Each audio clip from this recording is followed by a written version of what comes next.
let's call to order the regular business meeting for the Board of Education for Monday, May 21st. If I could ask everyone to please stand and recite the Pledge of Allegiance. To the flag of the United States of America, and to the republic for which it stands, one nation, under God, indivisible, with liberty and justice for all. All right, good evening and welcome everybody. Roll call, please. Jim Batson. Here. Jack Ruby. Here. Lisa Hessel. Here. Kevin Beaver. Here. Scott Luce. Karen Lundstedt. Here. Mac Thurman. Here. Okay, we welcome Lisa Hessel to our first official board meeting. Glad to have you here. Glad to be here. We'll come back. I'll come back. Okay. In a second. Okay. Let's do the agenda. We'll open it up for public comment here in the beginning. Anybody who would like to address the board is welcome to do so. I'd ask you to limit your comments to 3 minutes or less.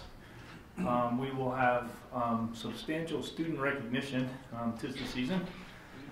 We will honor our outgoing school board representatives and welcome in our new school board representatives, student school board representatives, and then get the student school board reps. We've got an extensive superintendent's report covering a number of important items.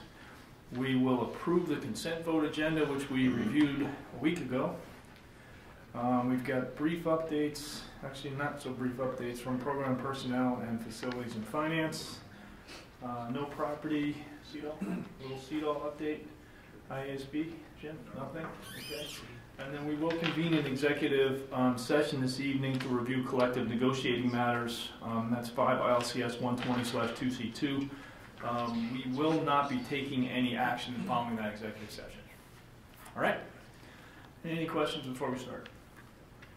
All right, so we will move on to public comment. Is there anybody from the public who would like to speak? You're all so quiet. Okay. Seeing none, we'll move on to our student recognition for the night. Who's first? All right. Might need a fourth one. Yeah. Okay, that's a good problem to have. Student recognitions.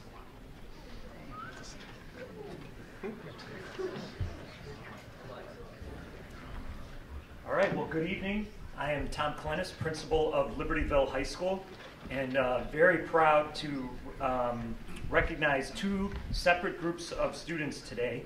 And what's really cool about Libertyville High School is that we not only celebrate teams that are athletic teams when they accomplish great things, but we celebrate our fine arts teams and our co-curricular, extracurricular, our extracurricular teams, co-curricular, extracurricular.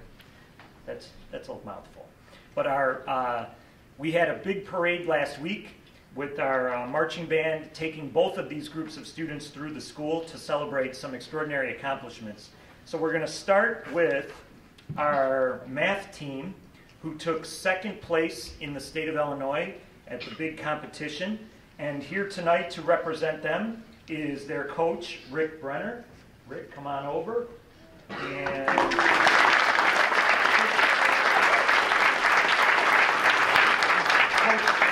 Coach Lisa Davis is here, and Coach Tammy Rendy is here. So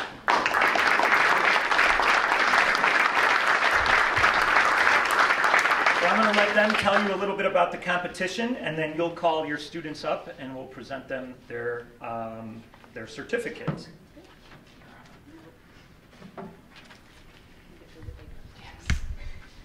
Thank you very much. I'd like to thank the board for recognizing us tonight. We had a really good run for state at regionals. We were, I think, 4th. Does that sound right? And the kids practiced really hard and put in extra time, and then we came home 2nd. We were really pleased with that this year. A really good group of kids, and we will announce them. I believe Dr. K is going to hand them a certificate. Mm-hmm. You can come forward. I don't know who's here and who's not here, so I'll just read all of the names. Some of them will be in absentia. Is that okay? That's good. They're studying for finals, probably. Yes, could be. All right, here we go. Daniel Shamoan, Aaron Chen, Allison Chu, Tara D'Souza, Jake Duffy, Lily Irvine,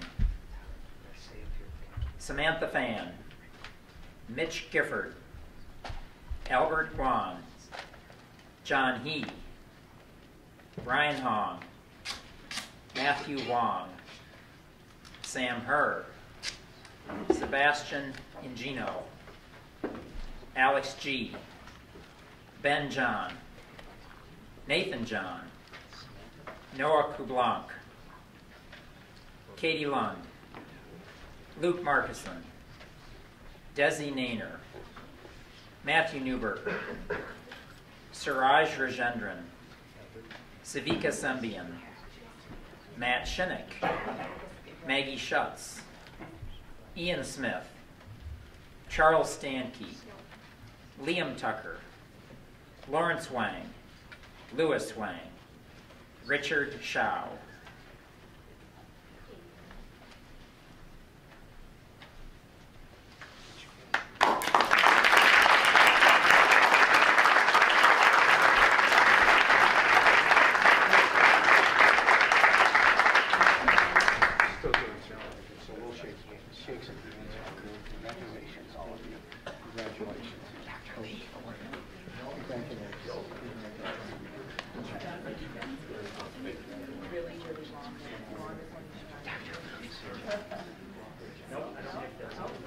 Oh yeah, there. Let's just come up front. We're going to take our picture, okay?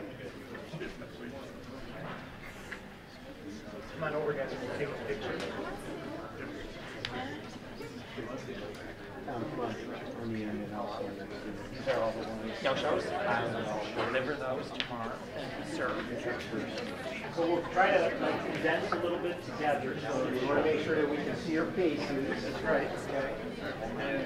Okay. Ready? Right here?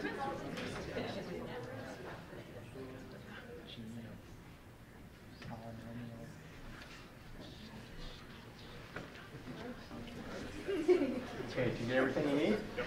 Okay, great. Congratulations. Thank you.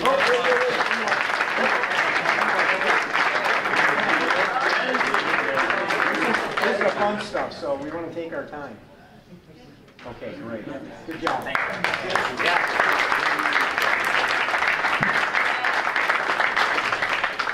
So if you guys hold on for, you can come back here to the audience, and we're going to bring up now our Super State Honor Band selectee, our Wind Ensemble, and their director, their coach, their conductor, their spiritual advisor, Mr. Adam Gore. I think you are here. Justin Halaby, Department Supervisor.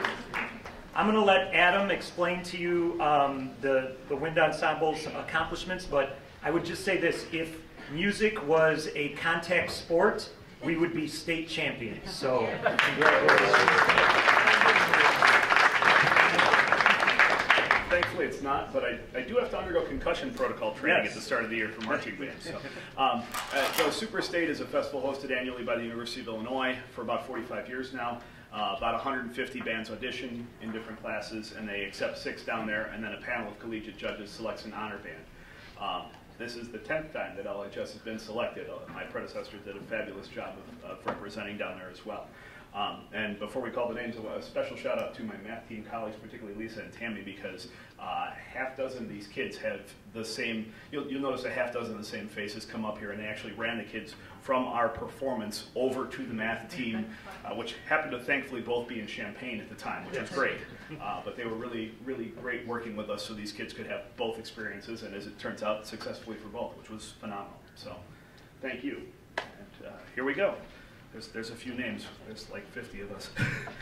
All right, Elias Anderson, Nick Berklin, Julian Bach, Audrey Chung, Tate Constable, Alex Dekelski, Jacob Dekelski, Lauren Gadick, Beck Gantus, Meredith Golden, Jackson Govern, Eloise Hides, Sebastian Ingino, Melissa G., Ben Johnson, Henry Coulterman, Noah Kublank, Alyssa Leroy, David Lee, Aaron Leese, George Legan, Ainsley Lounsbury, Maddie Main, Melissa Manich, Chris Martin, Julia McGormley, John McGuan, Julia Mullenhauer, Victoria Moy, Amanda Murbach, Ian Nagel, Claire Newberger, Matthew Newberger, Catherine Olson,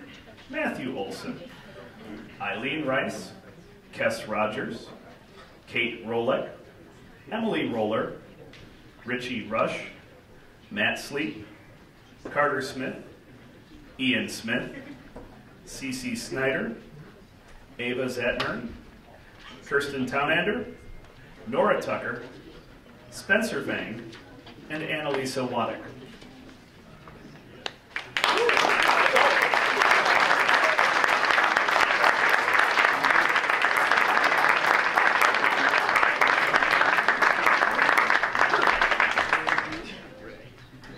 Sorry, one more comment. We do share a lot of kids, and our competition begins downstate at 9 a.m. So what time did the band have to leave to get there for our competition at 9 a.m.? So I want to say thank you to them for doing that for us.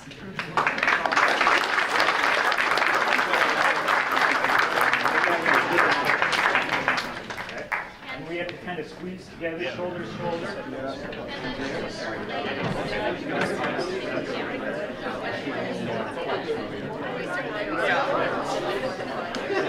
Space yourselves out.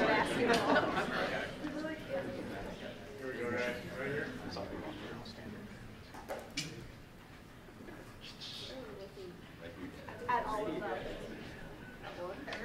Yes. Deal.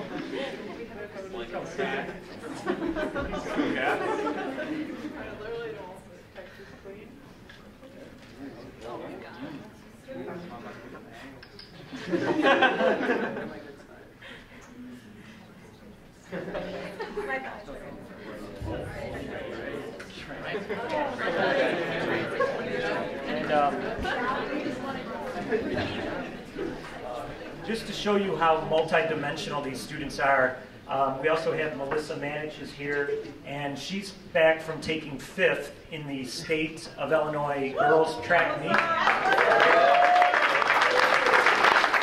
only did she take 5th, which earns her all-state, she set the school record in her event, which the 3200? 3,200. She ran it in 2 minutes and 22 seconds, correct? No. How long was your time? 39. 10 minutes and 39. 10 minutes and 39 seconds. Yeah. Congratulations, Melissa.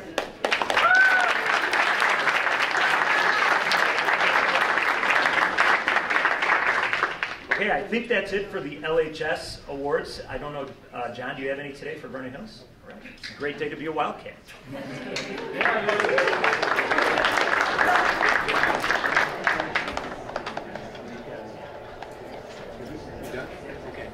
All right, before you all leave, okay, a couple of things, because you thought you were going to be able to leave now. Okay, so now we go to the second. No, I'm just kidding. Here's what I want to tell you. My name is Prentice Lane. I'm the superintendent. If we have not had the opportunity to meet before, but this is our favorite thing to do, is celebrate our students being successful at whatever they do and wherever they do it. And students, phenomenal. It's impressive, incredibly blessed to have you here as students at both of our high schools. But we also want to acknowledge tonight that you've had a lot of support along the way, and a lot of good teaching at home, and a lot of parents who have made a lot of sacrifices for you to be where you're at tonight. So here's what we'd like to do. We'd like to have all the parents and any family and friends that are here of these outstanding young people, we'd like you to stand up and let us give you a round of applause, okay?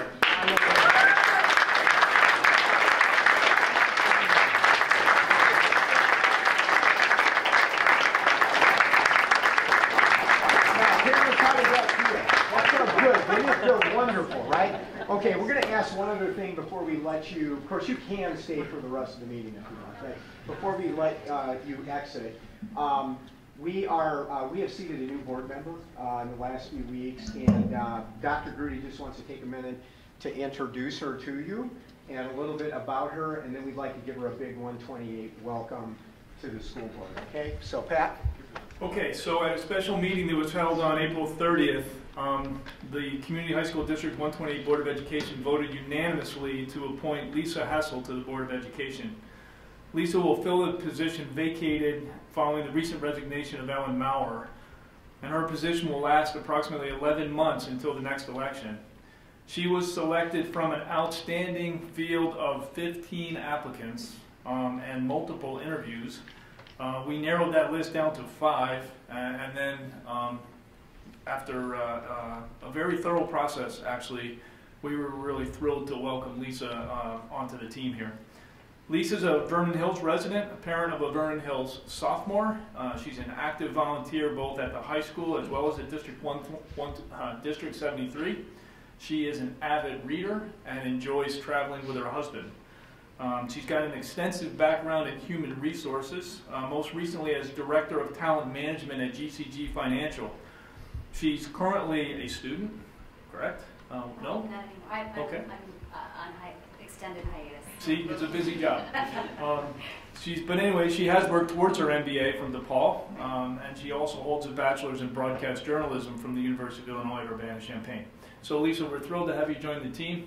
We look forward to working with you and putting a lot of those very useful skills to work for us. So thank you very much for coming.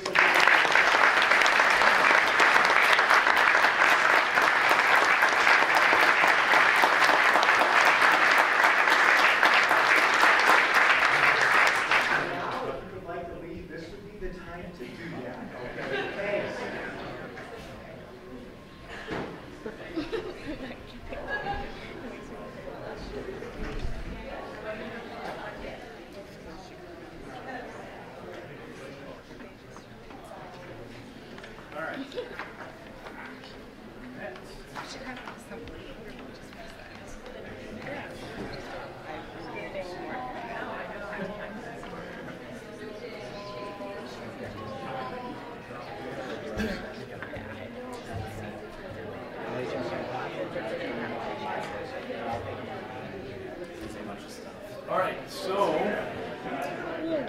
at this point we would like to have the opportunity to thank our outgoing student school board representatives. This past year we've had 6 students, 3 from each high school, do an absolutely outstanding job of representing the students and making sure that we as board members get first-hand perspective directly from the students. And it's been a busy year. And actually, this group of 6 people is an extremely busy group of people, not only working here on the school board, but I know a number of them are involved in an awful lot of additional extracurricular activities. So we certainly thank you for all of your hard work and commitment to the board. We've been extremely interested in your perspectives and the things that you've shared with us. You've done a fantastic job. Every year I always think that was the best group yet, and you didn't disappoint. So great job, and we wish all of you, I know all of you have exciting things going on next year. We wish you the very, very best, and certainly hope you take a little bit of that Wildcat and Cougar spirit with you wherever you go. So we do have a small plaque that we would like to share with each of you. I can read it. The Community High School District 128 Board of Education extends a special thank you to you for your service as the 2017-2018 LHS or VHHS student representative to the board. Your dedication on behalf of your fellow students has enhanced the communication and understanding of issues between the student and the board members. And again, we thank you for all of your input. Thank you. So if I could ask Zachary Ford to come forward. Actually, from Libertyville, we have Zachary Ford, we have Eleanor Daly, and Lola Ackenley. Madison Kerber. Madison Kerber, okay. You're looking at the new list. I'm sorry. Okay, that's okay. That's okay. All right, so there's Zach. Okay, Zach, congratulations. Come over here, I'm sure you did this picture. All right.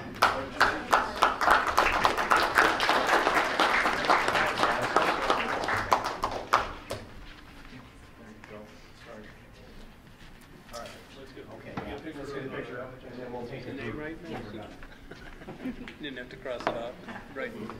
I think and that's. Okay,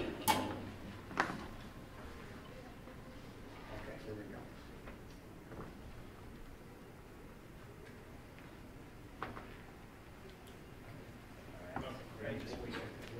Yeah, we'll take a shot.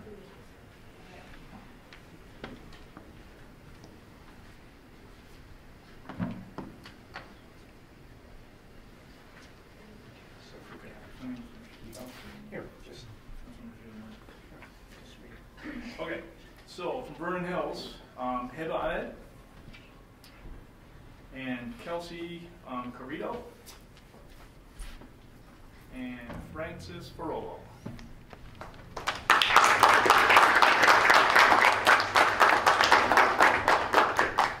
Congratulations. Thank you. Okay, we have, there's Kelsey's in front.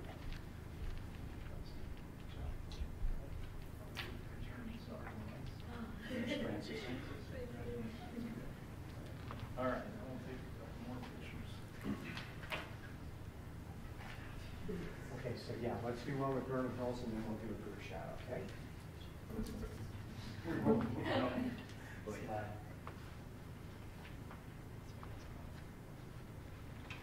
Good. Now let's do a group shot. Spread out a little bit.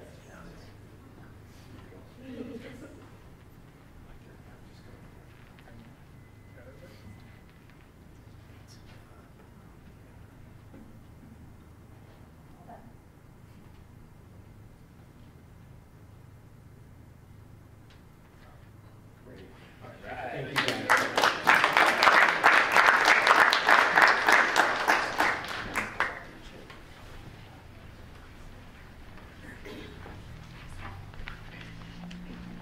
These are schemes for these if you want.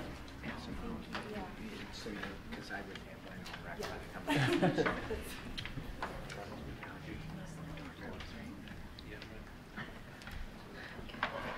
All right, so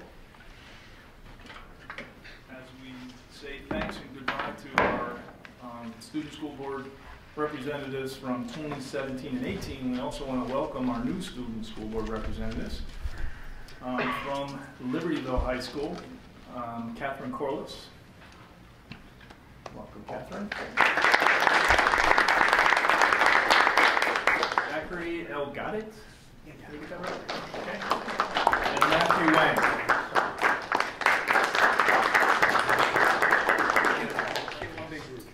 Okay. And then from Vernon Hills High School, Caitlin Doler, Brandon Kim, and Taylor Bond.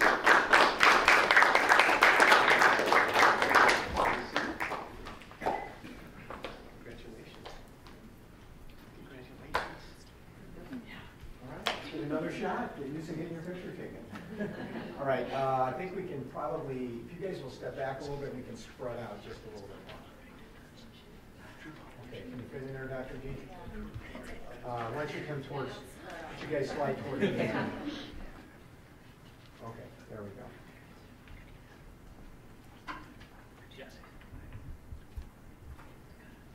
Great. All right, wonderful.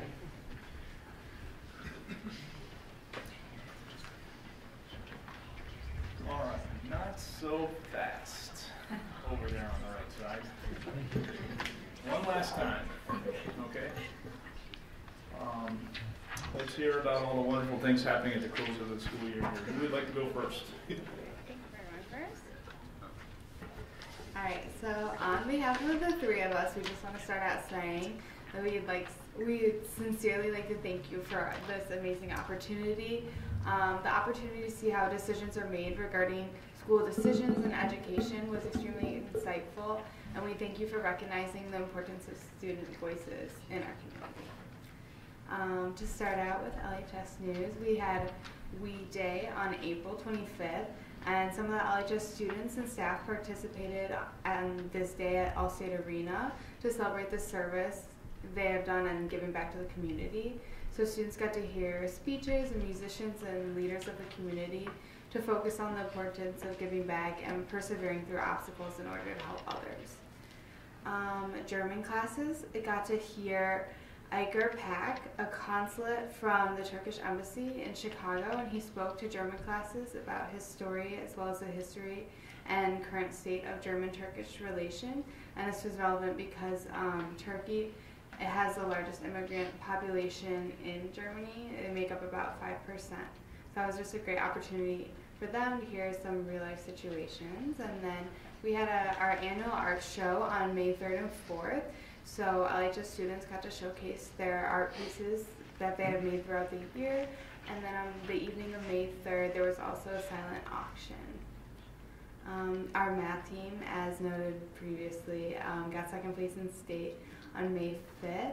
Special note of Desi 9 and John He, because they were the state champions in the two-person event, which was very exciting.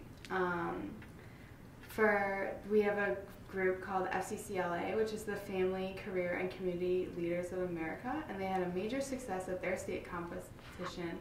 Sam Otto earned a silver medal for his relish tray, and Eliza Davinsky earned a gold medal for her fashion apparel display, as well as most outstanding in her competition, meaning that she had one of the highest scores in the state, which is obviously very impressive.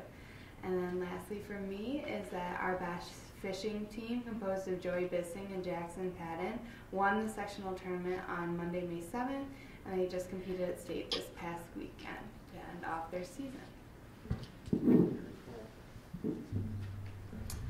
Alright, so Interact Club, as many of you know, worked very hard throughout the school year on different community outreach programs and just giving back to the community in pretty magnificent ways. So at the end of the year here, they received a grant from Louisville Sunrise Rotary Club for future projects due to their service work within the community.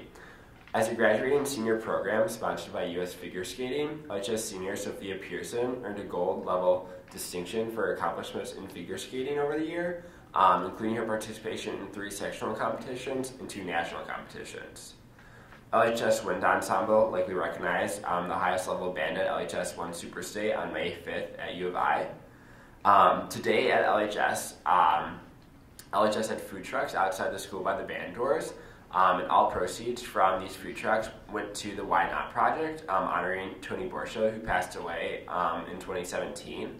And the Why Not Project raises funds and awareness for boating under the influence. I was out at the food trucks today, and in spite of the rain, all the students had such a great time. I personally enjoyed the grilled cheese with mac and cheese inside of it. It was quite a treat. So it was just a great way to kind of wrap up the final day here before heading into week of finals.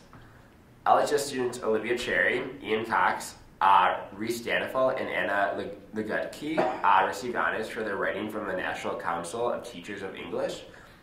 Cherry and Legutke received certificates of superior writing, and Danifel received a certificate of nomination. Furthermore, Legutke was admitted to the High School Arts Week at Ragdale, which is a nonprofit artist community. The King and I, which LHS Theater Department produced as their fall musical, was nominated for Best Production by Illinois High School Musical Theater Awards. In addition to Best Production, the show also received nominations for Best Director by Christopher Thomas and Best Actress for Alex Hibbert Brown. The whole cast will be celebrated at the ceremony on June 4th at the Broadway Playhouse in Chicago. Alright, so as previously noted, LHS had 7 members head to state this past weekend. Specifically, Melissa Manage received 5th place as state in the 2-mile with a record of 10:39. In soccer, the girls soccer team was regional state champions this past weekend. And then in volleyball, the team won the NSC conference title last week and are working towards state now. The team will play their first regional match tomorrow in Rockford. And then cabaret, so May 2nd was choir's cabaret concert in the auditorium. So various students were able to showcase their talents at LHS's traditional show. And then May 10th was the orchestra show, in which various dancers were able to showcase their creative dance talents. And then May 15th was the seniors honors night, and multiple LHS students were given awards as well as scholarships for their work over the past 4 years at LHS. For Vernon Hills, today was our seniors honor assembly, and seniors were recognized for all of their achievements. This was an sorry. This was an all-school assembly, which is unique in the way that the school shows the rest of the student body the accomplishments of their seniors and not just the senior class, and what they should strive to work for, whether they're freshman, junior, or sophomore. And then special recognition to Tatiana Glutsky and Alexia Viviana, who raised money for a meditation garden that was finished last week. So the courtyard addition includes a bench, wind chimes, a fountain, bird bath, and what is it? Trails. Abby Hines made it to state in the 3A sectional track meet for pole vaulting. She competed at Eastern Illinois University this past weekend, and she did a great job. Was happy with her results. For boys track, Tyler Gonzalez is going to state in the 400. Patrick Sears also going to state for pole vault. The D128 Difference Maker Project recognition ceremony occurred last week, where 10 students' projects were honored for honoring multiple people in our community who have made a lasting impact in the lives of others. We'd also like to take a moment to recognize the staff members who are retiring this year. Thank you for all of your years of dedication to our school and district. That's Miss Day, Miss Ballinger, Miss Smithheiser, Mr. Peterson, Miss Kazel, and Miss Etner is not retiring, but she's of the science department, moving away with her family to Seattle. The Student Diversity Council did an interfaith panel in which community members from different religious backgrounds answered questions from students to look at the way that we are all different yet the same, and we did this event under our mission of VH Unite.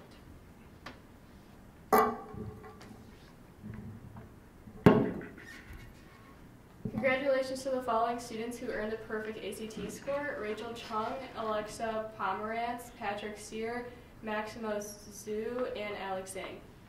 Also, congratulations to Stephanie Freckles, Kevin and Jen Phelan, and the cast and crew of Radium Girls. All their performances were excellent, with closing night nearing a sellout. One community member, seeing a VHS performance for the first time, described the show as nothing short of professional quality.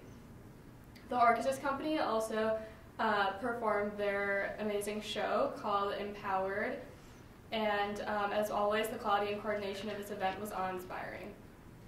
Members of VH Media received honors in the 25th Annual Midwest Media Educators Association Awards, held April 27th at Neco Valley High School. The team received first place in the commercial category and second place in music. Mrs. Martin is the advisor to VH Media. The VHHS Interact Club was recently selected by the Chick-fil-A Foundation to receive a micro grant of $250, and Interact used this grant money to aid with their impact project. Students made fleece blankets that will be donated to children and their families staying at the Ronald McDonald House. Several VHHS FCCLA members earned honors for their outstanding performances at the state competition in Springfield on April 13th, and they were coached by Mrs. Schwartz and Mrs. Wade-Scarber. Okay, so we had our first ever CrossFit Open Challenge for Vernon Hills High School students, and this is a nationwide competition that a lot of students in our CrossFit classes participated in, and Philip Swanson finished 2,538th out of 3,101 in the male team division, and his best finish was 2016 on one of the workouts named 18.4. Emma McGreevy finished 1,879th out of 2,350th in the female teen division, and her best finish was 1,379th in the workout 18.3. Girls soccer recently won regionals against Antioch and plays in the sectional semifinal tomorrow against Wakanda, so best of luck to the soccer team, and Frances is the captain, so best of luck to her too. Grace Lim, Pranav Goyal, and Maddie Fernandez did an outstanding job speaking at the Sugarman World Languages Achievement Awards a couple of weeks ago, and we got to hear their perspectives on their journeys and experiences through language, which was really cool. Congratulations to junior Cecilia Gao, who was elected by her peers to serve as Lieutenant Governor of the Junior State of America Midwest region. And this is a huge accomplishment for Cece because she'll help lead the nation's largest student-run organization that builds young leaders to be active citizens in our democracy. Congratulations to our 16 recipients of the You Make a Difference Award winners: Mary Childers, Karen Clark, Matt Clifford, Andy Compton, Karen Day, Shannon Etmeyer, Stephanie Freckles, Myra Hymes, Heather Larson, Deb Lehman, Sandy Martin, Liz Peterson, Fred Preister, Chris Rivas, and Jane Wenzel. And then Abby, Francis said earlier, is going to state. Congratulations to our math team who placed 5th at state, which was really awesome. And then congratulations to the students that made it to state for their work in the Chicago Metro History Fair. And then we also want to say congratulations to our new board reps, Caitlin, Brandon, and Taylor. And also we just want to thank the board for the opportunity that we had to serve. We learned a lot about speaking and gained a lot of confidence and leadership skills, and we also gained 3 new friends from across Milwaukee, so that was really cool. So thank you. Great job. How about real quick, just go down the table and share with us what your plans are next year. Yeah, so I am going to be studying international relations at Pepperdine University. I'm double majoring in psychology and journalism and minoring in film at USC. Is there some attraction to the West Coast?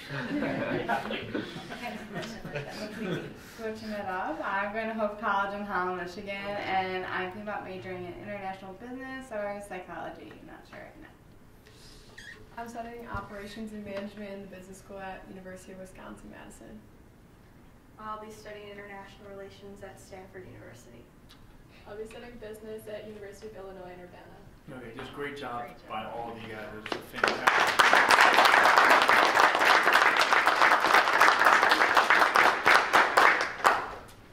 All right, superintendent's report. Well, and Dr. Gertie, we might mention that we have the pleasure of eating lunch at Baker Square once a month. We being Dr. Gertie, myself, and Dr. Gilliam and Dr. Colentis, and our 6 student board reps. And I think they like the pie there too, which is always good. But the conversation and catching up with them is invaluable for all of us. You know, in addition to just being really cool to kind of hang out with them for an hour and a half once a month, but having the opportunity to talk with them and really get a student perspective on things is really helpful. So we are certainly going to miss all of you, and we welcome all of you next year, and we're looking forward to hanging out with you and hearing from you next year as well. Okay, so congratulations to all of you again. Okay, I know you'll find this hard to believe, but I have 3 pages of additional good news. So it's that time of year, and this is always the fun stuff. So we'll kind of work our way through this. District 128 is pleased to announce that LHS and VHHS ranked 12th and 15th in the state of Illinois in the 2018 U.S. News and World Report Best High School Rankings released earlier this month. The rankings awarded the top 5,948 public high schools with gold, silver, and bronze medals, indicating their level of college readiness. LHS received a gold medal award and VHHS received a silver medal.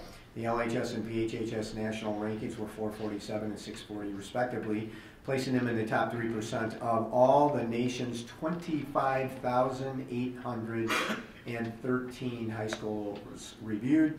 Only 182 of Illinois' 617 high schools made the rankings. So congratulations to everyone. May 17th, thanks to the work of the LHS and VHHS junior U.S. history students, D128 was able to celebrate the stories of those receiving honors in the 2nd annual D128 Difference Makers program. Difference Maker program began in 2016-17. D128 social studies teachers Amanda Carroll from VHHS and Sarah Greenswag from LHS collaborated on the development of the project as a way to bring project-based learning to their classrooms that would provide students with an opportunity to become local historians. Students researched, interviewed, and created a video about their subject, and the entries were judged by the participating U.S. history classes, with 10 being selected to receive this year's honors. Teachers with classes participating in this year's Difference Maker project were Amanda Carroll and Paul Friedrich at VHHS, and Sarah Greenswag, Mike Mansell, and Christina Dwyer at LHS. This year's recipients and their student researchers were Ruthie Paul Cottle, Kayla Cottle from VHHS, Liz Howard and Taylor Heimert, LHS, Susan Daniel, Jake Olive, VHHS, Joseph DeCara and Marissa De Leon, VHHS, Dave and Maddie McInerney, Clarice Austin and Jack Maricoca. Kelly Cotter and Cassandra Papano and Julie Neary at VHHS. Alex and Karamar Brown, Joseph Reyes and Francis Gorman, VHHS. Nick Bilick, Sydney Donovan, LHS. Elizabeth Ray, Peyton Makowski, and Samantha Gifford, VHHS, Gilfan, VHHS. And Sue Ching Lehor, Sneeka Akarati, and Leah Wilkowski, VHHS. Learn more about this year's difference makers on D128 social media in the coming weeks. At the American Association of Teachers of German Award ceremony held April 29th at the College of DuPage, D128 German teacher Alex Kurth received a Klett Langensmith Award in recognition for outstanding accomplishments in the teaching of German. He received the award based on his students' outstanding performance in national competition. We already mentioned the LHS math team finished second in the state this year, and the VHHS math team finished fifth in the state competition held at the University of Illinois, so congratulations to VHHS as well. At the area Spring Special Olympics Games held recently at Lake Zurich High School, District 128 athletes took to the track, hoping to win gold and qualify for the state summer games. When the dust settled, they had won 21 medals and 3 ribbons, and 6 athletes qualified for state. Mallory Marvin, Charlie Halperin, Vinnie Roberts, Joseph Mahler, Drew McCarthy, and Chris Morozin all qualified for the summer games. They will join Hope Michelotti, Anna Scholler, Chris DeRose, and Alexa Donato, who qualified for state in bocce ball earlier in the year, Tristan Hildago, who will be competing in gymnastics, and Shaw Karanen, who will be competing in swimming. Also in Special Olympics news, Anna Scholler and Alexa Donato were chosen to play on the Team USA Illinois soccer team that will be competing at the Soccer Cup, which is part of the 50th anniversary celebration in Chicago this July, and our Special Olympians continue to do an amazing job. And in fact, before the meeting tonight, a group of us were able to be down at their year-end Special Olympics Awards down in the gymnastics gym here, and really, really exciting to be with the students and the coaches and their parents. So congratulations to all of them. Retired LHS Band Director Don Shute and retired VHHS Orchestra Director and Fine Arts Chair Frank Listina received honorary doctorate degrees from Vandercook College of Music at the school's graduation on May 11th. 3 LHS students earned recognition from the National Council of Teachers of English for their exceptional writing. Juniors Olivia Cherry and Anna Lagati will receive certificates of superior writing, and junior Reese Dannenfeld will receive a certificate of nomination. National judges evaluated each piece of writing for expression of ideas, language use, and unique perspective. In addition, junior Reese Dannenfeld and sophomore Ian Cox earned recognition from the Illinois Association of Teachers of English for their exceptional writing. And junior Anna Laguti has been admitted to the High School Arts Week at Ragdale Nonprofit Artist Community for the 2nd year in a row. 4 District 128 students received honors at the May 6th award ceremony conducted by the Illinois Council for Exceptional Children, North Suburban Chapter 336, as part of the Exceptional Children's Week celebration. Those receiving honors were Anna Scholler, Best I Can Be Award, nominated by Susan Price, LHS Special Services Teacher. Alex Quende, Yes I Can Award, nominated by Karen Martin, VHHS/CDAW Project Search Teacher. Alexa Donato, Yes I Can Award, nominated by Susan Price, LHS Special Services Teacher. And Hans Keith, Yes I Can Award, nominated by Karen Martin, VHHS/CDAW Project Search Teacher. LHS Department Secretary Irene Konstantinidis and D128 Director of Community Education and Grants Diane Phillips received awards of excellence at the Illinois chapter of the National School Public Relations Association, INSPRA, Distinguished Service Awards Luncheon held May 11th in Bolingbrook. The awards program recognizes individuals and groups for their efforts to support public education throughout Illinois. Projects by 11 VHHS juniors qualified to advance to the Illinois State History Fair held May 3 in Springfield. VHHS students competed in the following areas. In exhibits, David Leschiner, Thomas Florian, Jackson Kisnick, Victor Camacho. A research paper, Ben Goroshenko, and websites, Madeline Woodrow, Rachel Chung, Alice Zhang, Alex Pomerantz, Ria Sabramian, and Jawan Lee. Ben Goroshenko received 2 awards for his paper on the Lincoln-Douglas debates. He won awards from the Lincoln Foundation and the Lincoln Association, and each included a cash prize. Members of VH Media received honors in the 25th Annual Midwest Media Educators Association Awards held April 27th in Neuqua Valley High School. The team received first place in the commercial category and second place in music. Sandy Martin is the advisor to VH Media. And LHS teachers Loretta O'Day and Kristen Tarrant traveled to Springfield with students for the FCCLA state competition. Sam Otto competed in relish tray and earned a silver medal. Eliza Dubinsky competed in fashion apparel display and earned a gold medal. Eliza also earned most outstanding in her competition, which means she had one of the highest scores in all of Illinois. And before we close good news tonight, I want to make a special comment of just the outstanding senior recognition assemblies that we've had at both schools. At Libertyville, their tradition is to do it, have their program in the evening.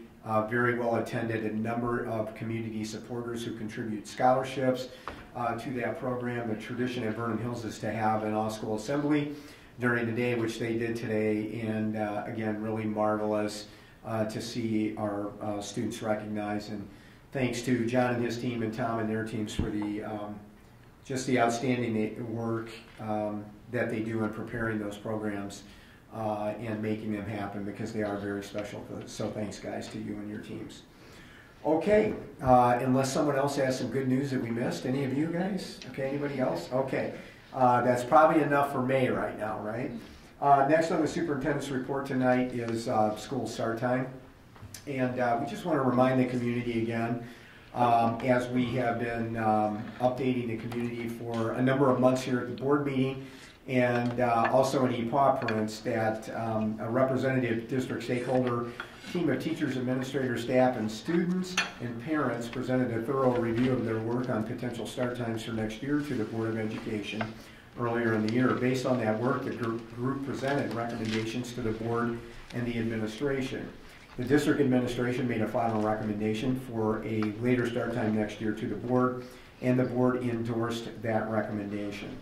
As I have been noting at several recent board and board committee meetings and in EPAW prints, important components regarding the recommended start time schedule are subject to and part of the overall collective bargaining process, which is currently ongoing. When agreement is reached with the teachers union on this contractual issue, it will become part of the larger final bargaining agreement. The union continues to participate in those discussions. So that's our update right now on school start time. Okay, next on the superintendent's report is LHS pool project update. And Dan, what wisdom did Mark pass on to you? The pool is still currently under construction.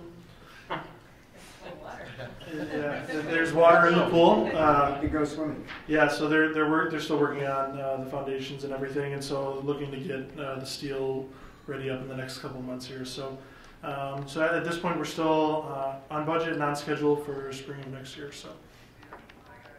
Okay, that's good. In a related topic, many folks know that we have been working on additional parking in LHS High School as part of the pool and the property development. This evening, Board Member Scott Luce and Associate Superintendent Brian Kelly and Director of Buildings and Grounds Mark Koopman, along with District Architect and Engineer, were presenting that parking plan that we've discussed a number of times with the board in both committee meetings and at the board meetings. And Scott just sent me a text and said that the Appearance Review Committee has approved their part of the plan. So we'll next move to the next level at the village moving forward, and that is going to provide an additional 69-ish parking spaces on the west side of the campus as we develop that part of the property. And that is in addition to the 40 parking spots that are currently non-usable as part of the construction. That parking lot no longer exists. That will be replaced. So that will help our parking problem at Libertyville greatly in the future years. So that's good news to report out, and I think Scott and maybe Bryant are on their way back. So that's great to report out. Okay, number 4 in the superintendent's report. Bo, can you drop the screen for us? I just want to take a couple of minutes. The board has seen this and heard me talk about this several times over the years, and so the public probably has as well.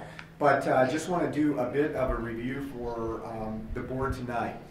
Over the last 3 years, from FY16 through next year, we have strategically and decisively worked on a plan to review what we were trying to accomplish and needed to accomplish with our workforce at the district level, and then utilize attrition for people that might be leaving the district to take other positions or retiring to make some administrative and staff support staff reductions. So if you'll look up here, you will note in the salary columns we have eliminated 5 district level positions. That is about 20% of the district level workforce. That has yielded roughly $463,500 in salary and reduced benefits, roughly $85,826 for a total savings of $549,000, and that's a significant amount of money. Assignment redistributions to date from the first rounds of cutbacks we did need to reassign some of those and redistribute some of those that workload. We used approximately $29,000 to do that. So total savings at this point is in the neighborhood of $520,000. Again, a reduction of about 20% of our workforce, done by looking at what we were trying to drive and we needed to accomplish in district office, and then using attrition and retirements to be able to leverage that moving forward. Now, as we move forward, we are going to have to redistribute some other assignments, and we'll need to use part of those resources to do that, but those will all be kind of part-time work, part-time positions, and so we'll still have significant savings of, easily above $450,000, $475,000 when we're done with those job redistributions. So we want to put that in front of people again today. So there's a knowledge that as we work at district office, our modus operandi and our philosophy is we exist to provide guidance and support to our 2 high schools. We live and die by what happens in our 2 buildings. Some of our current board members who were on the board several years ago remember a couple of years ago we actually started the year with a very, very scary kind of long-term financial profile. And so we talked about doing some cuts within the district and seeing where we could save money. We really ended up choosing to address some of those structural issues in this way, and we think it's significant, and I will tell you at this point, there's no more to be had there. Okay, as you might imagine, with the 20% reduction of the staff, we've gone as far as we can go, and we've only been able to do that because of the quality of people that we have at district office and their willingness to kind of go way over and above to make this happen. But it's significant because with the uncertainty at the state and some of the other issues, before we ever turn to the building, we know that we've taken $500,000 in savings that didn't ultimately have to be taken from the building or programs in the building. So again, just wanted to show that for the benefit really of our community to put it in a document where everyone could see that. So happy to answer any questions about that or any comments that you might have on that. Good, thank you. Okay. All right, next, IASB dues. Every year about this time, we have to pay our dues for the Illinois Association of School Boards. This district has been an active member in IASB for a very long time. Jim really serves as our board liaison to the IASB and does a great job of that. So, Pat, we are recommending that we approve our dues for next year for IASB with a total of $10,115. Okay, is there a motion to approve the payment of the IASB membership fee in the amount of $10,115? I move to approve the membership fees. All right, any discussion? All right, roll call, please. Batson. Aye. Grudy. Aye. Hessel. Aye. Huber. Aye. Luce. Yeah, can I vote? Yeah, I you think you can. Scott has entered the room. You can now vote. Aye. Hello, how are you? Lundstedt. Aye. Thurman. Aye. All right, motion carries. Thank you. Scott, before we move on, we just did a quick update that the plan was approved. You want to give us an update, you and Bryant? It was non-eventful. We had a few questions as it related just to some of the lighting. What were the lighting? What were some of the plants? Just questions on understanding what we were trying to do, and that was, Bryant, that was about it, correct? Yeah, correct. So the ARC committee approved it to move on to the Plan Commission. Okay, thank you. Just a question, and that included the lands. Did they take a position on the landscape to be provided versus like a fence, things of that nature? Okay, we're not in that level of detail yet then. Because I guess, you know, the plan that we proposed tonight had the landscaping in it, so that must mean they're okay with that, right? Great. Yep. Wonderful. Okay, great, thanks. Thank you for going over there tonight. Okay, next, the superintendent's report is Lake County Indemnification Agreement, and Dan, you want to give us a little background on that? Sure, this is an annual agreement that many districts in Lake County do with Lake County, the county government. So as you have property that's developed in the different municipalities, so in Vernon Hills or in Libertyville, each municipality has their own rules about developers. So when you build, what money or contributions do they have to give to the schools or for the public good? But as you can see in our district boundaries, there's unincorporated portions, and so what happens when those get developed? Well, that falls under the jurisdiction of the county, and so the county says, well, listen, we'll withhold the permits for whoever's building until we get proof that they've paid you, essentially, or you've come to some type of agreement. In order for them to do that, we have to pass this annual resolution, basically saying, the Lake County says, we'll hold them up if you want to do an agreement, but if something happens, you're all going to hold the county, you're going to indemnify the county for it, which is a very common and very typical thing, so it's pretty straightforward. So we would recommend your approval of the Lake County Indemnification Agreement. Correct. Okay, is there a motion to approve the Lake County Indemnification Agreement? So moved. Second. Any discussion? Yeah, just a question. It's been approved by the attorney, one of the attorneys, some attorney? Yes. Thank you. All right. The language doesn't really change much year over year, so very minor changes. I think there was a word misspelled maybe this year. So thanks. Okay, any other discussion? Not roll call, please. Grudy. Aye. Hessel. Aye. Huber. Aye. Luce. Aye. Lundstedt. Aye. Thurman. Aye. Batson. Aye. Our motion carries. Okay, next on superintendent's agenda tonight is 2018-19 amended committee meeting and board meeting schedule.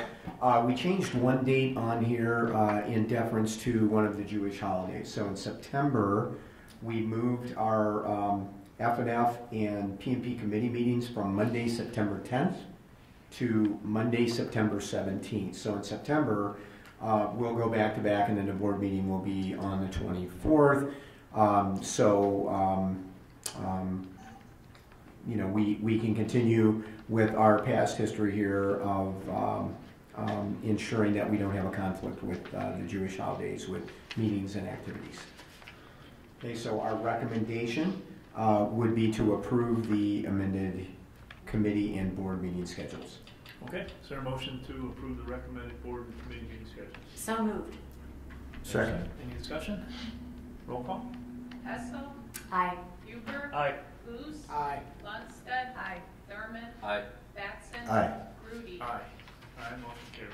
Okay, thank you. And last night on the superintendent's report, we had two Freedom of Information or FOIA requests since our last meeting on 4/30/18. Anna Dre requested a copy of the LHS pool project site plan for parking and also a copy of the most recent survey of the LHS campus property. Brian Kelly did the follow-up and we responded prior to the deadline. On 5/1, we received a request from Marcus Namus from ATI Physical Therapy and requested a copy of our current athletic training contract. Brian Kelly did the follow-up, and again, we responded well in advance of the deadline.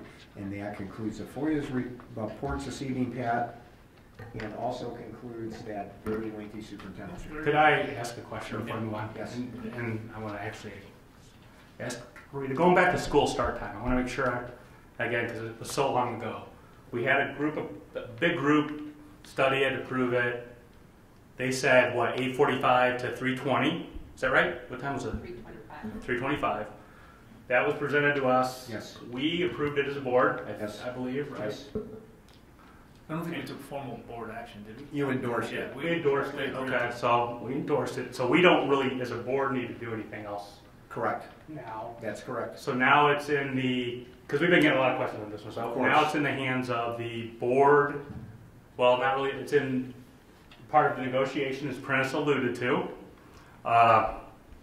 And just kind of refresh our memory, what has to happen, because in length of day or something, Right. just kind of try to put it in simple terms so we understand Sure. why it's in this. Yeah, how, Well, how is it dependent on collective bargaining? Right. It goes to working conditions, and in our contract, the periods are defined as 50 minutes. So the biggest piece is the length of the class period. In order to do an 8:45 start and get out at 3:25 and not 3:45 or 4 o'clock, the periods have been reduced a few minutes, and across the whole school year, that reduction is actually pretty minimal when it moves forward.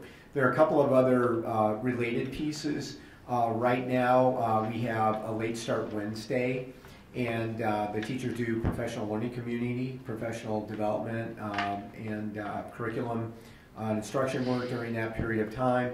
So in the new schedule, that's flattened out among, the 5 days of the week. And so that's a change in a current working condition.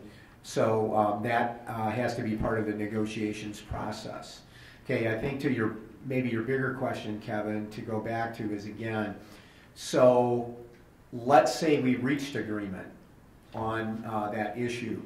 Will we still be able to do it next year because we're bargaining a contract? And technically speaking, all of the issues of the contract, all the individual issues, so let's say salary and retirement, any other things that were normal for the contract and school start time, typically, traditionally, all of those issues have to be resolved as part of the bigger agreement.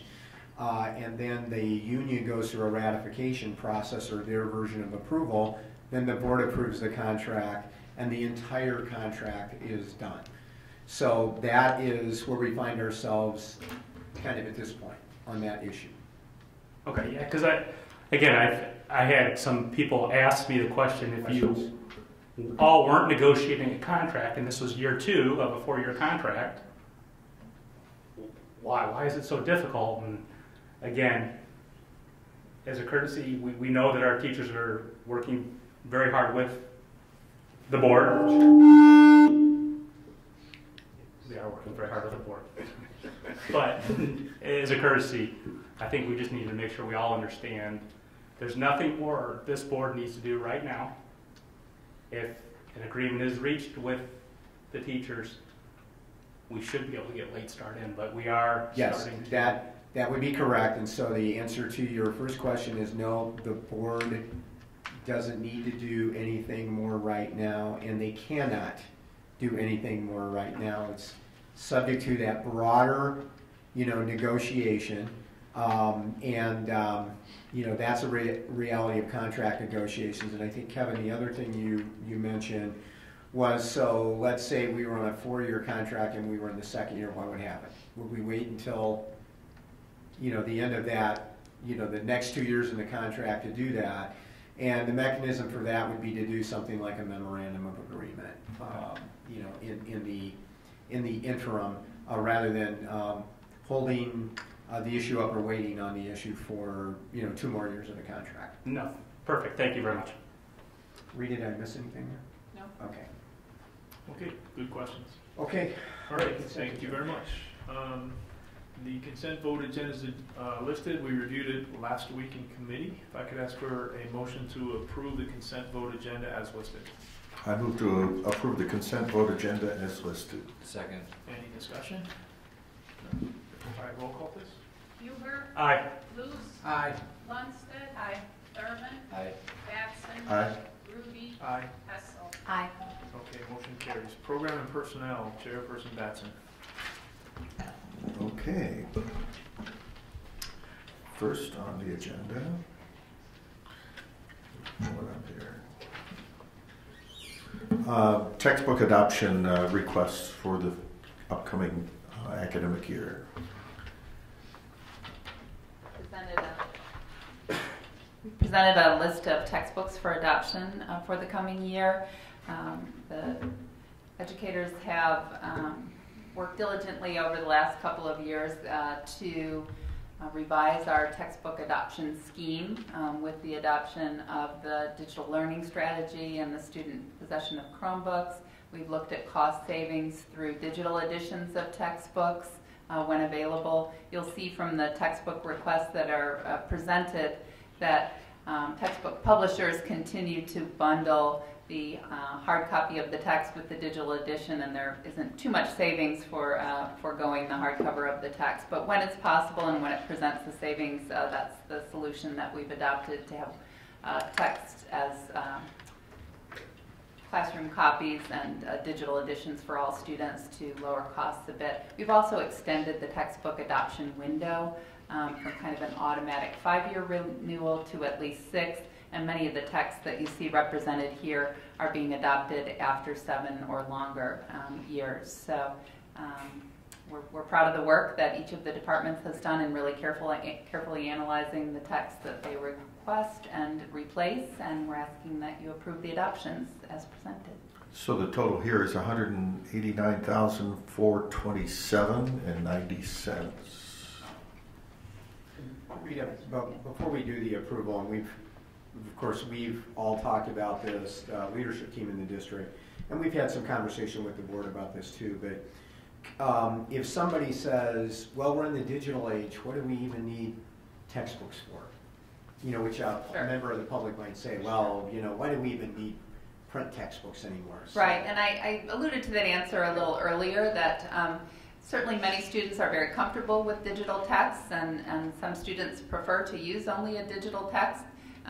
But textbook publishers are continuing to bundle the digital text with the hardcover text, and oftentimes it doesn't really represent any savings to the district to adopt a digital-only text.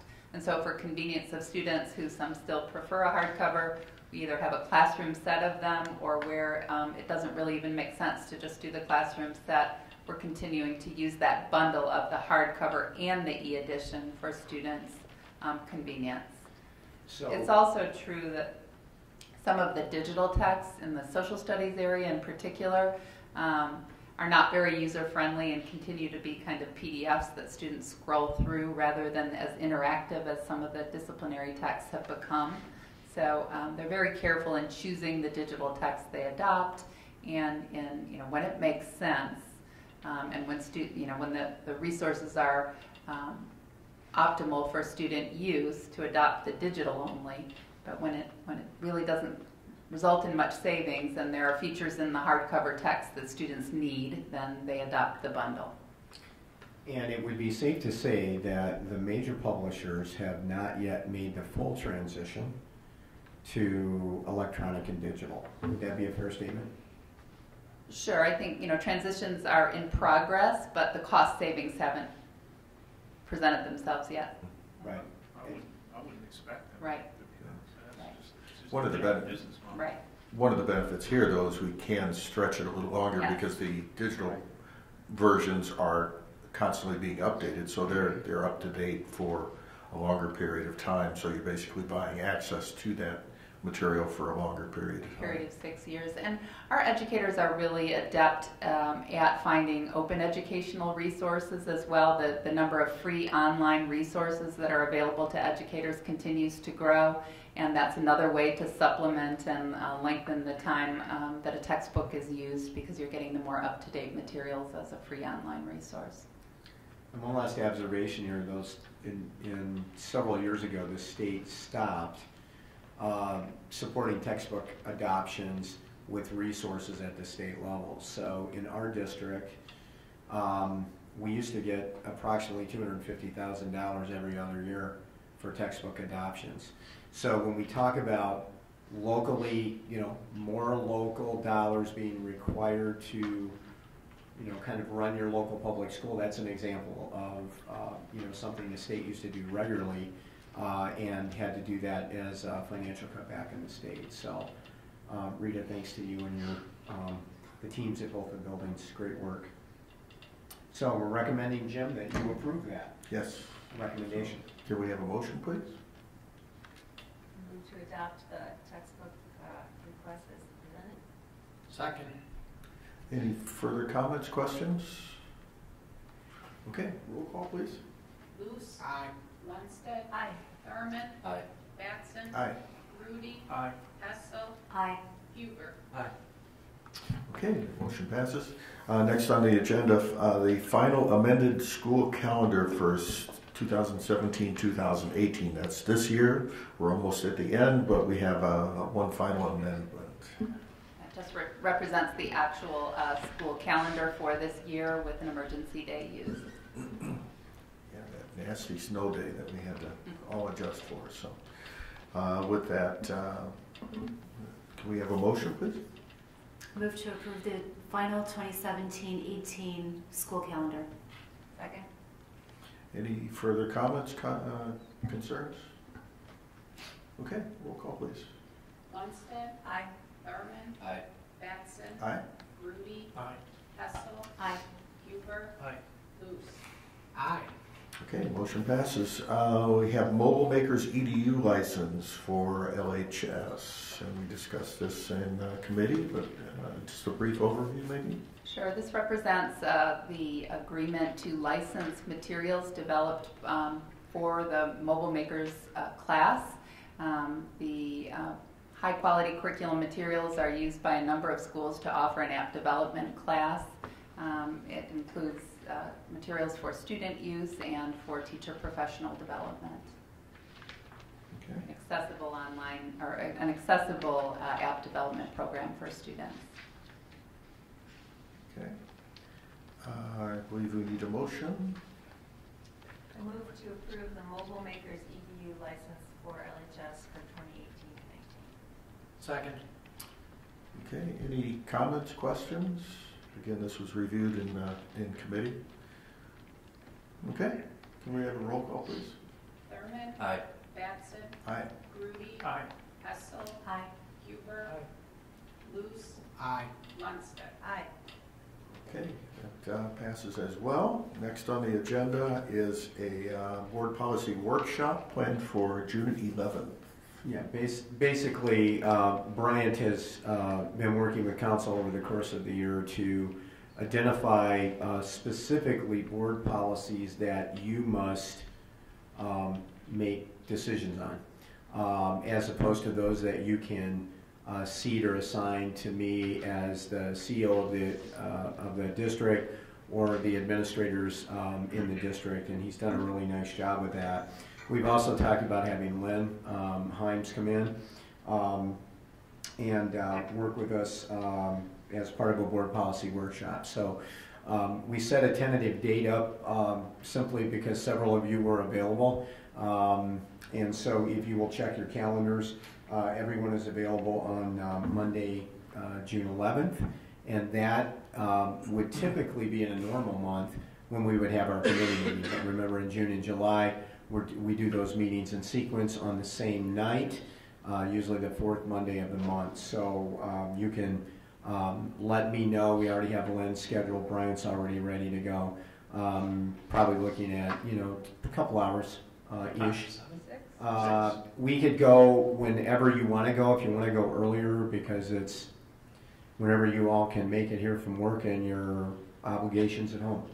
So if you want to go earlier that night at 6. I go early. 6? Okay, so we'll work with Lynn and make 6 happen there. Okay, and if you can't make it, just let me know and we'll see, what we can do there. Certainly Brian can spend time with you individually. If we need to follow up with Lynn, we can do that too. Okay? All right, great. I think it's a great timing. I think with Lisa coming on board and with so many policies that were updated within the last 6 to 8 months, I would say, had a number of them. I think it's just a good refresher for all of us. So. Well, and I think too, one of the things we talked about is just to do election law review on that too, and so that will certainly be, part of the evening and a part of that conversation that night. So we can wrap all of that up at one time. So that would be good. Okay, thank you. Next on the agenda is a second reading and adoption for Board Policy 6:310, credit for alternative courses and programs and course substitutions. This is some adjustment for, well, I'll let Brian take it. So this allows for to expand those that are participating in interscholastic or extracurricular athletic programs. Currently, our current policy is for 11th and 12th graders, and this policy allows us to expand to include 10th graders or sophomores. All right. For the second reading, can we have a motion, please? To adopt the board policy, having had the second reading and adoption of policy 6:310, credit for alternative courses and programs and course substitution. Okay. I second. Okay.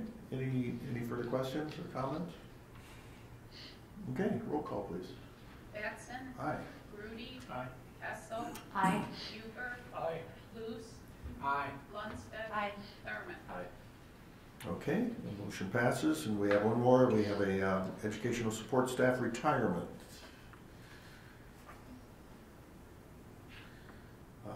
That was not on the consent agenda. It came in after. Yeah, just. So it came in after the our last one. So Marla Sandler has asked to to retire at the effective 8/2/2018. Yeah. So I move to accept the retirement as it's stated. Okay. Second. All right. Any discussion? Roll call, please. Grudy. Aye. Hessel. Aye. Huber. Aye. Luce. Aye. Lundstedt. Aye. Thurman. Aye. Batson. Aye. Anybody have anything under the category other? Okay, no, good. That concludes. Almost said the wrong thing. Program and Personnel Committee. All right. So used to doing the other. Good job, Jim. Thank you. Facilities and Finance, Chairperson Luce. All right, first thing on the agenda is resolution and authorizing and directing the transfer of interest from the debt service fund to the education fund.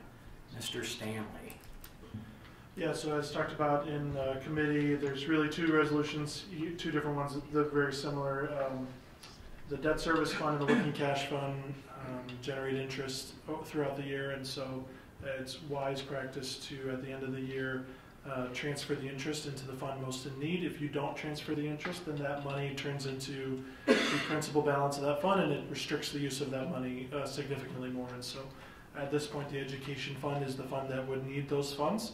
And so this will, for this resolution, we'll do about $20,203 plus whatever interest we earn in May and June, because those months aren't done yet, and so we'll do that transfer at the end of the fiscal year. But this authorizes that to happen as well. Correct. Okay. Do I have a motion on this item? So moved. So moved. Second. All righty. Any discussion, questions? Roll call.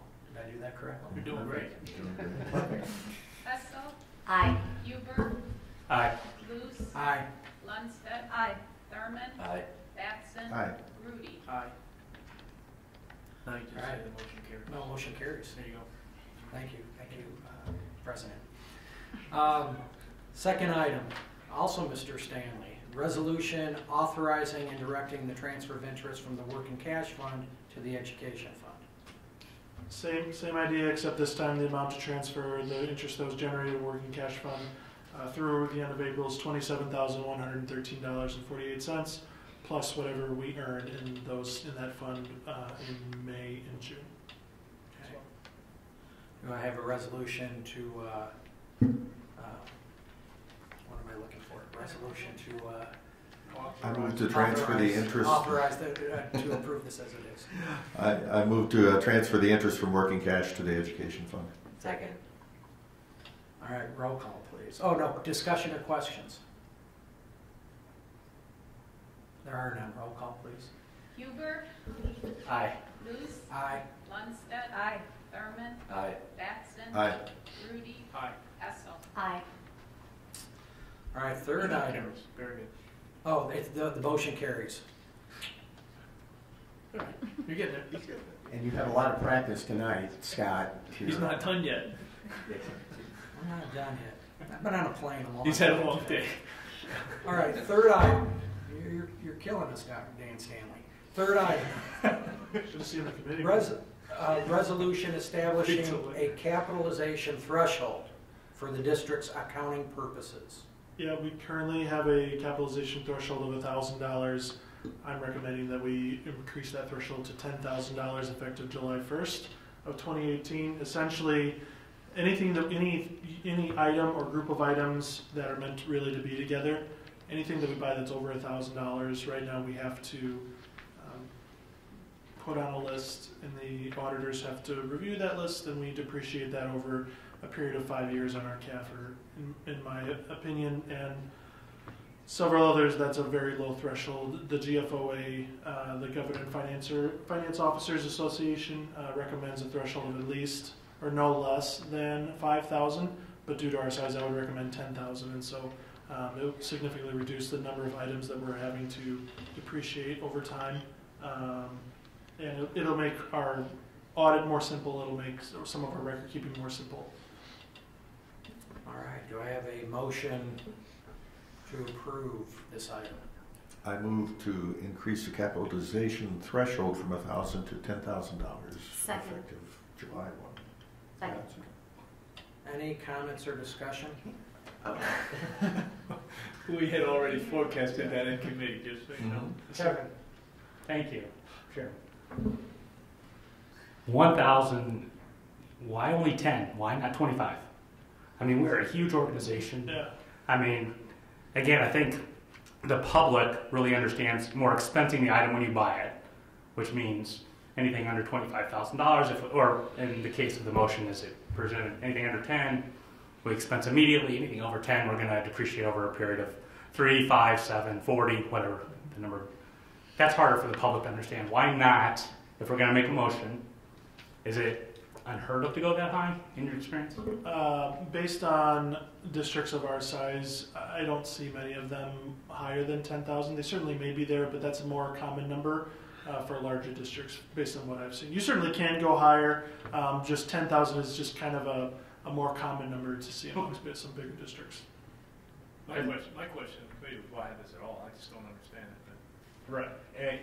Yeah, the accounts are going to make us have it, but I think 10's fine. I mean, we're going 10 times what we have now, right? Correct. So it's a nice starting point. We can potentially go up later revisit it later on in life if we so choose. But if this would make your life easier, it's the right thing to do. It makes the public understand the financials better as well. So it sounds like you're going 10 because the rest of the schools are going to 10. If we weren't following the role of some of our comparables, would you propose going higher than that? I wouldn't at this time. There's a significant difference between 1,000 and even 5,000. So even 5,000 would be a major improvement. 5 to 10,000. There's not a whole lot of things you buy. They're kind of in that range. So really, the 10,000 gets a lot of it's the trucks. It's the big servers, or I don't know if a server costs that thousand, but it gets the really big things, or any capital project we do. It's going to capture all of that. So really, at the end of the day, you're still going to probably end up capitalizing a similar dollar amount, but the number of items is going to be significantly less because we're not going to capitalize every single laptop that costs over $1,000, that kind of a thing. And you're saying increase it further wouldn't significantly increase or reduce that work further? No. The amount of items that will go down, going from 1,000 to 10,000, is huge. Going from 10,000 to 25, not a big change. Thank you. Any other questions, discussion? Can we have a roll call on this motion? Luce. Aye. Lundstedt. Wait, hold on. Did you? Okay. Aye. Lundstedt. Aye. Thurman. Aye. Batson. Aye. Rudy. Aye. Hessel. Aye. Huber. Aye. Motion passes. On to the next one. Vernon Hills High School copiers contract. So we're looking to replace two. We have two Xerox machines that are reaching their end of useful life in this building, and so we would like to replace them with two similar machines, but from Canon. We don't actually have the verbiage of the contract because the attorney is still reviewing it. So what I would recommend that we would request is potentially an action or an approval authorizing the superintendent to enter into a 5-year lease with Canon to replace these two copiers, pending our attorney review. That's kind of really what we're waiting on at this point. So you would be taking a contingent vote. It would be contingent upon attorney council getting back and saying it's okay, and if they say it's not okay, then we're not going to enter into the contract. So that will allow us just to keep moving forward and get John his copiers and get them in here and get them ready to go. We need a 5-year contract, and they do need them. It's a 5-year lease, and so we'll realize a significant savings, at least $10,000 a year, probably as much as $20,000, depending on what the final term is. Yep. All right. So would you be okay with that? I guess that's the question. I'm fine with it. So I'll word it this way, and you correct me if you think it's wrong. But do I have a proposal to move forward with the Vernon Hills High School copiers contract contingent on legal looking at this and reviewing it? So moved. You want to flex that? I would just clarify that it's authorizing to enter into a 5-year lease with Canon to replace these machines. Okay, so let me rephrase it. Do I have a motion to move forward with the Vernon Hills High School copiers contract on a 5-year lease with Canon, pending legal approval of the contract? Yeah, I think so, yeah. So moved. Second. Any discussion or any other questions? Roll call, please. Lundstedt. Aye. Thurman. Aye. Batson. Aye. Rudy. Aye. Hessel. Aye. Huber. Aye. Luce. Aye. And the motion passes. Okay, we continue. The next item on here is renewal of the Libertyville High School student activities Coca-Cola contract. This is the contract we discussed in committee. No changes to what it is. It's essentially a renewal of the existing contract that they've been having with, so it's a 5-year renewal. And just again for the public that may be watching, both our high schools have software contracts, and at the time those contracts are up for renewal, there's some pretty intense competition usually for those contracts. Vendor A wants to continue to be vendor A, and vendor B would like to be the new vendor for the school. So it generally comes down to Coke and Pepsi generally speaking. So this is just kind of a renewal of that agreement. There's some substantial cash as part of the agreement with the schools, and the buildings use that money directly for kids in the building. So that's what we're really looking at here. And John, I think yours is been a year or two, I think, right? Yeah, we had a 5-year deal when I started, so we have 1 more year on Yeah, so we'll be coming back to you next year with John and Vernon Hills, so. All right, well, do I have a motion regarding the renewal of the LHS Student Activities Coca-Cola contract? So moved. Second. All righty, any other questions or discussions? How long is it for again? 5 years. 5 years. For 5 years. Questions? Roll call, please. Thurman. Aye. Batson. Aye. Grudy. Aye. Hessel. Aye. Huber. Aye. Luce. Aye. Lundstedt. Aye. It passes. Going down the list, renewal of the Vernon Hills High School Yearbook Photography Services Contract. In a similar vein to the Coca-Cola, any contract that's generated, that's intended to generate more than $1,000 of revenue for the district or for students, it requires board approval, and so this is an example of one of those contracts. VIP is the current provider, and they're very happy with it, and so there's revenue there, and that's a contract that we reviewed in committee as well. How long is it again? This one is just for 1 year. 1 year. How long is LHS? I'm sorry? So this one's 1 year, correct? Correct, for Vernon Hills High School. Okay, do I have a motion regarding the renewal of the Vernon Hills High School Yearbook Photography Services Contract? So moved. Second. Any discussion or further questions? Roll call, please. Batson. Aye. Grudy. Aye. Hessel. Aye. Huber. Aye. Luce. Aye. Lundstedt. Aye. Thurman. Aye. All right, motion passes. G, Schools Treasurer Bond Renewal. Essentially, you appointed me as treasurer, and I'm happy to continue serving as such. However, it requires that I have to be bonded for that, and the resolution essentially that is presented to us by the regional office, it really looks like this is something the board is approving on an annual basis, so we'd rather be more safe than sorry and bring this to you based on their language and have you approve the bonding essentially for it. Okay, do I have a motion regarding the school treasurer's bond renewal and approval? So moved. Second. Any other questions or discussion? Roll call, please. Grudy. Aye. Hessel. Aye. Huber. Aye. Luce. Aye. Lundstedt. Aye. Thurman. Aye. Batson. Aye. Motion passes. H, renewal of landscape maintenance contract. This is a renewal with our current provider, a one-year renewal really for this season, the 2018 growing season. It's a price of $22,177.75, which is a 1.5% increase over the prior season. All right. Dan, I think we can say they're probably earning every penny plus more this spring. Maybe. The rain Just means you rain can't and cut growth. grasses as much, so. It makes it harder to cut the grass. They were We're cutting actively the working on grass it. today while it was raining. Yeah, I mean, it's hard. It's hard to cut grass. They were working hard today. Yeah, it's hard to cut grass in this. We're actively managing that. So do I have a motion for the renewal of landscape maintenance So contract? moved. Second. All right, any other discussions or questions? Roll call, please. Hessel. Aye. Huber. Aye. Luce. Aye. Lundstedt. Aye.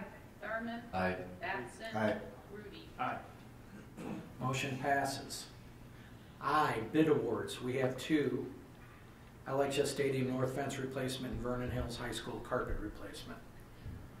So part of our list is to replace the north fence at the LHS Stadium, and it's about 640 linear square foot. So we bid that out because we were estimating that the cost would be around $50,000, and that's the threshold to bid out a project like that. We had 3 contractors attend the pre-bid meeting, and we received 3 bids.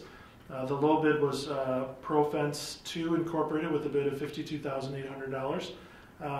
They confirmed their bid, and everything seems to be all in shape for that, so we would recommend the board approve or accept the bid from ProFence 2 Incorporated for the amount of $52,800 for the north fence replacement at LHS Stadium. Do we vote on these separately, or do we? Separate. All right, so do I have a motion regarding the accepting the bid for the LHS I Stadium? move that the Board of Education accept a bid from ProFence 2 Incorporated in Wheeling, Illinois, in the amount of $52,800 for the Libertyville High School Stadium North Fence Replacement Project. Second. All right, any other discussion or questions? Roll call, please. Huber. Aye. Luce. Aye. Lundstedt. Aye. Thurman. Batson. Aye. Rudy. Aye. Hessel. Aye. Motion approved. All right, now, the Vernon Hills High School carpet replacement. Sorry for all of the things. We just don't want you to think that we're just not doing anything. You know, Well, actually, I told Jim he may be, tonight he is certainly the smartest person in the room. Because he changed chairman. I want to go on the record in front of the camera that I believe there's a conspiracy just to mess with me. I'm telling you, this is the longest F&F report we've ever had. And I think Kevin Huber's behind the conspiracy. Just for the record, for the camera. Keep it all within the village. So we are at the point of replacing the carpeting in the Vernon Hills foyer. So as you walk out, maybe you'll take a look. And so there's an attachment that was included that shows you the areas that we're looking to affect. It is a bid that we're approving. This is already nationally bid pre-pricing through Shaw Industries. And so the amount that came in is for $97,021.16 for the Vernon Hills carpet replacement. We would recommend that approval. At the end, just to point out again, we're doing squares, right? Doing a combination yeah. We're doing a combination of them. I think the vast majority is the carpet squares, but there's going to be some luxury vinyl tile as well. But it's not roll carpet, is the point. No, absolutely not. Yeah. So you could replace right. things that they stain or squares. Yes. Okay.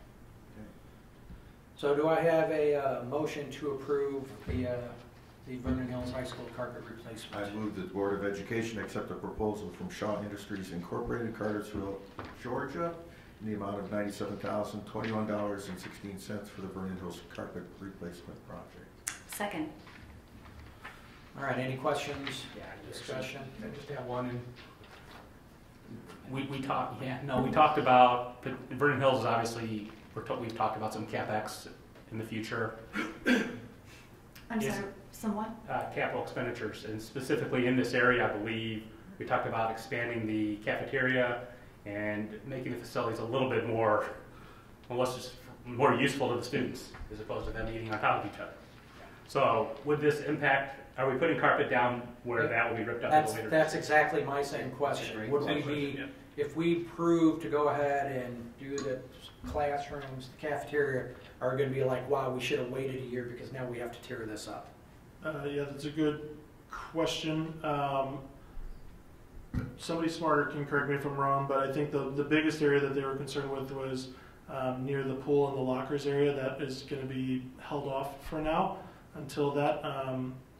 There is some area that potentially could be affected by the cafeteria expansion, but we're still very early on in that planning process, and the amount that would be affected de minimis, that would be probably pretty minor at that point. Especially with the carpet, it's tiled, but Mark reassured us, I think, last Well, time. the other question I would, and this is all dependent on what that capital spend or what the project would be, but could you use the same pattern? Right. That's true, and then remember with the cafeteria, because it is a good question, because we don't want to do work around the cafeteria. Let's say the cafeteria expansion was going the other way, which we would never have it do, but let's just say for argument's sake, let's say we were expanding the cafeteria into the foyer. Right, then it would be not very smart for us to say, oh, well, let's go put some new carpet squares down there and some vinyl flooring. Oops, we got to tear it up when we expand the cafeteria.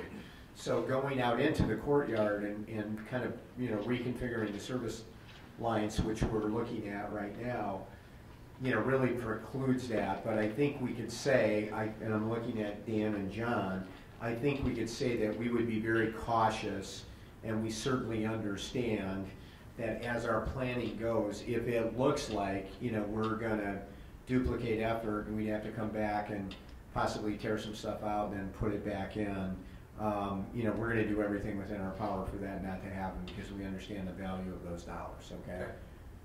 I think. I'm absolutely certain that that's, we'll be very cautious about that. And correct, Sure. Go ahead, Lisa. correct me if I'm wrong, did Mark address this at the committee meeting? He did. We did. He did. Cover He did this, something about so that's a good question. Yeah, I'm sorry, I was not at the committee meeting. What is the status? Again, we know Vernon Hills had some, and John took us around and showed us what was needed. And I think we all really agreed immediately that we got to fix this cafeteria issue with the kids and make it better. What is the status of? Was that talked about at the committee meeting? Yeah, Mark updated us on the plans and rough timeline on when we'll actually move things ahead. I think at the end of the day, it's kind of like by November, December. That'd be potentially to go being out to bid for the whole project. So we're not gonna bite off the cafeteria right now and try to get it done so the kids come back to a better facility over the summer. That would be next summer. Yes, it's not possible to do that this. Okay, very good. That was impossible from the start. Thank you. I knew it was such a need. I didn't know. Depending on the timing of everything. Yeah, the priority would be to get the cafeteria done for next summer, for the start of school, and they'll stage it and schedule it around with whatever else may be going on. Sorry, again, my apologies for not being at the meeting. Those are good questions. Any other discussion or questions? Do we have a motion? Do we have a motion? Yeah. Anything else? Roll call, please. Luce. Aye. Lundstedt. Aye. Thurman. Aye. Batson. Aye. Rudy. Aye. Hessel. Aye. Huber. Aye. Motion passes. All right. Scott, Anything else? one other thing, again, just for the public, we periodically like to remind the public. We covered an awful lot of business tonight in program and personnel and facilities and finance. And the board does the majority of its work on the issues at our committee meetings. So what you're seeing is kind of the result of that work, the result of those discussions, the result of those questions asked. And you've got a little flavor this evening for the type of questions that we may go into, but that's where the board does its in-depth work. So if you want to actually view that work going on and listen to that work going on, and as always, we would encourage you to come to either of the committee meetings, because again, this is a summation of the good work that the board does in oversight and in working with the district and building administration in terms of making recommendations and decisions. So it's just important once in a while that we remind people that's where we do the yeoman's share of our detailed work. I'd like to add something. I would like to congratulate my colleague Scott on his chairmanship, and would like to applaud your trial by fire this evening. Well done. I'd like to thank Dr. Grudy for that as well. Anything else? Thank you, Meg. Great job. I don't believe, so there's no other, and I don't think we have anything in property. Good. All right, so Sarah. So CEDO at that time of year again for the budget to be approved by the member district. And I was not able to go to the budget presentations, but I communicated with Dan. There's a couple little things of note. One has to do with the tuition that we are charged that's going up significantly. Can you explain that, or there's a great explanation. Yeah, essentially, I think I could be wrong, but we're looking at about a total increase for CEDAL at about 4%. That's two parts. One is just tuition rates. Tuition rates just increasing? They're increasing. The recommendation from the administration, what is presented for the CEDAL board, is a 3% increase in tuition rates, which is not terrible considering their history. It's been anywhere from 3 to 5% the last several years. Go beyond that, and they've had double-digit increases beyond the last few years. So my sense of the 3% seems reasonable in terms of that. It still makes a fair point of the whole, if long-term, if our revenues keep only going up by CPI, that's something that it can't be sustainable for the long term, but at least at this point it looks reasonable. The other big component is my counterpart over there, they went through and organized the tuition rates per the different programs. Since she has been there, which I know has got to be at least 10 years, they basically had the tuition rates for all the various programs you could be in, and they've just been increasing as the rates have been going up. And what they decided to do was go back, reset all those tuition rates to really closely align to the actual cost of those programs, because that changes over time. And so they reset those rates, which is needed and is more fair. That did impact us some. It impacted other districts in different ways. It depends on the students you have and the needs of those students. And so that happened to impact us probably another 1% on the overall change, but that's really where we're at. So what is 4% worth to us? The total, I think the total we're going to be giving to Seattle is about 1.8 million. So next 4% up on that. 1.8. It was 1.769. Yeah, so 1.7 something up to 1.8. And Dan, is that increase? This might be a question somebody might ask. Is that increase net any reimbursement from the state or the federal government for IDEA? So is it 1.8 million minus the reimbursement we get from the state or federal government? No, the money we get from IDA is not a reimbursement. It's just it's a funding amount based on the number of students. So it's really not net of that. It's just kind of a raw expenditure increase. I don't think we're anticipating much, if any, increase in IDEA overall. If there's anything, it would probably be pretty small, I would say. A lot of the special ed monies that we were getting through the state is wrapped up now in the evidence-based funding model, or kind of like our general state aid now. But anyways, those dollars that we would have sent to CEDAL may or may not have been really part of that calculation. So I don't have a super clear answer for you. Sorry about that. No, that's actually a really good answer. And if you remember the Seattle, they have like a 3-tier tuition program now. I mean, they changed it to adapt to more specifically to the students that are actually using it, and it's set up to try to encourage the students that can both easily be assimilated into their school to stay in our school, as opposed to those who are the most in need of the kind of programs that we can't provide for them. Those tuitions are actually, lower, so that they can do what they do best, and we can keep our kids. So it's always going to be in flux, but it's also a new system, so they're kind of tweaking it, right? The other thing too, just is that the actual overall budget for next year is actually a little bit lower than the estimated actual for this year, mostly because of O&M, they're finishing up some projects, some capital projects, so that will be voted on at the June 7th meeting. Okay. So as long as we don't need a motion or anything, I just wanted to inform you. Okay, any other questions? All right, thanks, Karen. All right, no ISB, right, Jim? Right. Okay. All right, then again, I want to just clarify. So the action we're going to take, is there's a star next to this number 9 here, is simply to move into executive session, correct? Correct. All right, so is there a motion to move into executive session? Again, the topic is collective negotiating matters 5 ILCS 120/2C2. So moved. Second? Second. All right, any discussion? Roll call, please. Lundstedt. Aye. Thurman. Aye. Batson. Aye. Rudy. Aye. Hessel. Aye. Huber. Aye. Luce. Aye. All right, motion carries. Again, no further action this evening, so thanks, everybody. Good night.